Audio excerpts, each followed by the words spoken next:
LPU ప్లేస్మెంట్ల రికార్డులు సృష్టిస్తోంది. Final year student 2.5 కోట్ల ప్యాకేజ్ పొందుతున్నారు. 1700 మందికి పైగా ఎల్పియు స్టూడెంట్స్ 10 లక్షల నుంచి 2.5 కోట్ల ప్యాకేజెస్ పొందారు.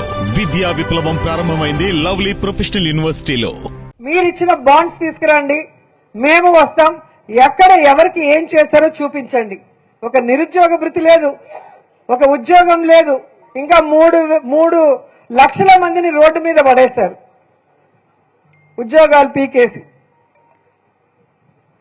ఈరోజు ఇంట్లో 18 ఏళ్లు దాటిన ప్రతి ఒక్కరికి 1500 ఇస్తానన్నారు. ఒక్కరికన్నా ఇచ్చారా? ఇవ్వలేదు. P4 అంట, ఇది ఎప్పుడైనా మీరు విన్నారా? P4 తో అందరినీ రిచ్ చేసేస్తా అన్నాడు. ఎట్లయ్యా అంటే డబ్బున్నోడి దగ్గర డబ్బులు తీసుకొని పేదోడికి ఇస్తాడంట. ఏ డబ్బున్నోడు ఏ పేదోడికి ఇచ్చాడు? ఎవరికి ఇవ్వాలన్నా ఒక గైడ్ లైన్స్ లేదు. ఈరోజు ఈ రాష్ట్రంలో P4 వల్ల ఒక్క పేదవాడు కూడా రిచ్ అవ్వలేదు. కానీ టీడీపీ ఎమ్మెల్యేలు, జనసేన ఎమ్మెల్యేలు మాత్రం రిచ్ అయ్యారు. ఎలా అయ్యారు?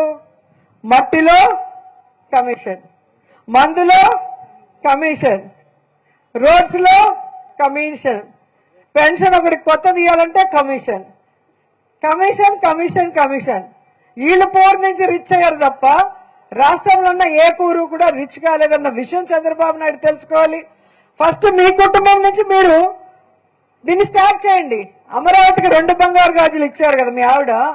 మరి ఇక్కడ కూడా పూర్ టు రిచ్ లో మీ భువనేశ్వర్ గారు కానీ లేదా లోకేష్ గారి వైఫ్ కానీ వాళ్ళు ఫస్ట్ రిచ్ కాబట్టి ఈ జిల్లా రైతుల పాలు కూరగాయలతో కోటీశ్వర్లు అయ్యారు. ఎందుకంటే ఈ జిల్లాలో రైతులు ఎవరు కోటీశ్వర్లు అవ్వలే. పాడి రైతులు కోటీశ్వర్లు అవ్వలేదు, కూరగాయల రైతులు కోటీశ్వర్లు అవ్వలేదు. కానీ మీ దగ్గర కొన్ని అమ్మే వాళ్ళు మాత్రం కోటీశ్వర్లు అయ్యారు. మరి కృతజ్ఞతగా ఈ జిల్లాలో పేదలకి హెరిటేజ్ నుంచి ముందు స్టార్ట్ చేసి ఆ P4 ని ఎలా చేయాలో చూపిస్తే మిగతా జిల్లాలో అందరూ ఫాలో అవుతారని కూడా మీకు తెలియజేసుకుంటూ, మేము ఒక్కటే చెప్పగలను, మన గవర్నమెంట్ రావడానికి ఇంకా టైం ఉందని మనం కూర్చోకూడదు.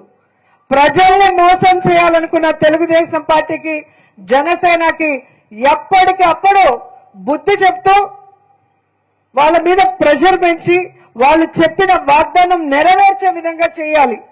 మీరు జగన్ గారిని చూస్తున్నారు కదా, జగన్ గారు ఇంట్లో కూర్చుంటే ఈరోజు రైతులకి, పొగాకు రైతులు కానీ, మిర్చి రైతులు కానీ మీరందరికీ మంచి జరుగుండేదా? ఆయన ఒక చోటుకి వెళ్తున్నాడు అంటేనే గబగబా వాళ్ళకి మంచి చేయడానికి పరిగెడుతున్నారు. ఈరోజు జగన్ గారు ఒక ఊరికి మీటింగ్ వెళ్ళినప్పుడు జన సముద్రాన్ని చూసే ఈరోజు అమ్మఒడి అనేది ఇవ్వటానికి ముందుకొచ్చారు. అలా ప్రతి ఒక్కటి కూడా వాళ్ళు ఇచ్చే విధంగా, వాళ్ళు చేసే అవినీతిని, వాళ్ళు చేసే మోసాన్ని మనం బయట పెట్టే విధంగా మన గ్రామాల్లో, మన వార్డ్స్ లో మనం ఎప్పుడూ కూడా ఒక సైనికుల్లాగా ఉండాలి. ఎక్కడ ఏమరిపాటు పడకూడదు. మళ్ళీ లోకల్ బాడీ ఎలక్షన్స్ లో, మన ఎలక్షన్స్ లో మనం ఎలా కొట్టామో అన్ని కూడా వైఎస్ఆర్ కాంగ్రెస్ పార్టీ జెండా రెపరెపలాడే విధంగా మనం పనిచేయాలి. అలా పనిచేయాలి అంటే కూటమి ప్రభుత్వం తప్పుల్ని, అవినీతిని, మోసాన్ని ఎండగట్టాలని కూడా ఈ సందర్భంగా కోరుకుంటున్నాను. అలాగే 8వ తేదీ మన ప్రియతమ నాయకులు వైఎస్ఆర్ గారి జయంతి.